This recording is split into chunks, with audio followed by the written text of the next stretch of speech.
I'm Brendan Barrelhorse reporting for Nichols Student News. North Korea's recent missile testing has created unrest with the U.S. and its allies in the region. Over 60 years ago, the U.S. was involved in a war between democratic South Korea and communist North Korea. In today's political climate, it seems more obvious than ever that a new conflict might occur. With continued testing of missiles by North Korea, tensions are rising with the U.S. and its allies in the region. North Korea best not make any more threats to the United States. They will be met with fire and fury like the world has never seen. NSN spoke with Karen Bushman, curator of the Westphalia Museum, for a brief history of the Korean War. Although we signed the truce over 60 years ago, you can look at a lot of the things that are happening today that came back from that time. The United States got involved in the Korean conflict after North Korea invaded South Korea. North Korea is a communist country, had the backing of the Soviet Union, and we fought to help protect South Korea. And as a result, today, South Korea is a thriving democracy. Their economy is very strong, very a stark contrast from what you'll see in North Korea, where they have, the people have suffered under decades of oppression and dictatorship. Local Korean War veterans Clarence, Mieber, and Robert Holtmann shared their experiences and opinions about the current situation. We were stationed up there along 38 parallel, and the rifle company as well.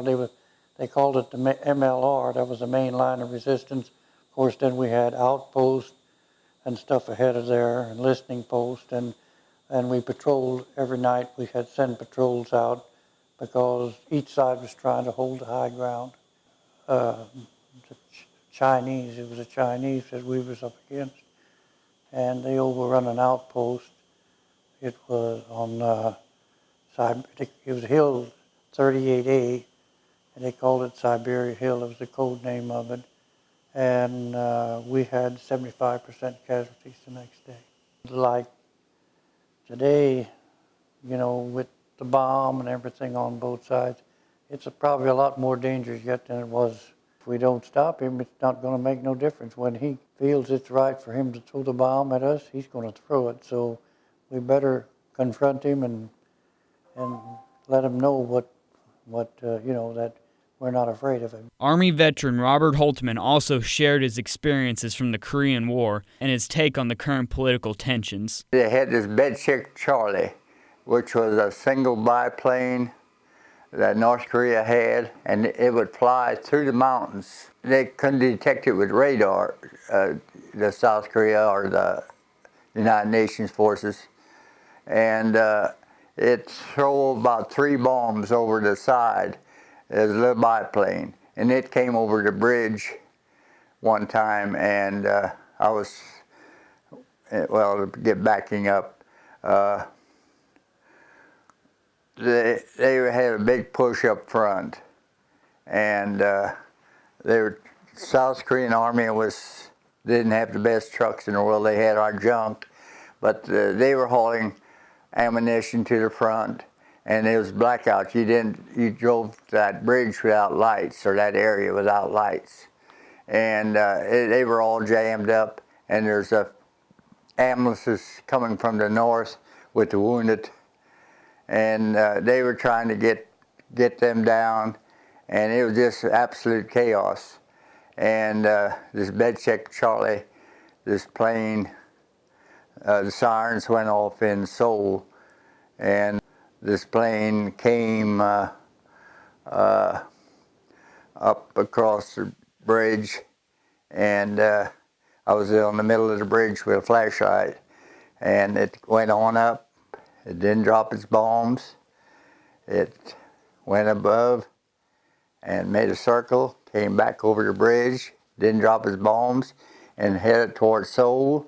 And just as it got across past the bridge, it dropped its 3 bombs right on the edge of the water, right below us.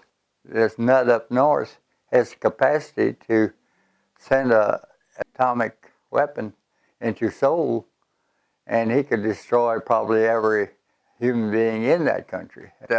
North Korea itself wasn't that powerful then, but the last 60 years they've probably been building up. Their people are starving, and they've just been putting everything they have into the arsenal they have now. So it's rough, and they have no respect for human life. Anything could happen. You can talk to anyone who fought in the Korean War or their families who waited for them to come home. They certainly never forgot that war. Whether a new crisis with North Korea can be averted or is inevitable continues to be a concern for democratic governments and citizens around the world. It seems history is repeating itself, with a second war with North Korea possibly approaching. Only time will tell whether there will be another Korean War plaque here. I'm Brendan Bearhorse, along with photographers Max Minks, Daniel Hayden, reporting for Nicholls Student News.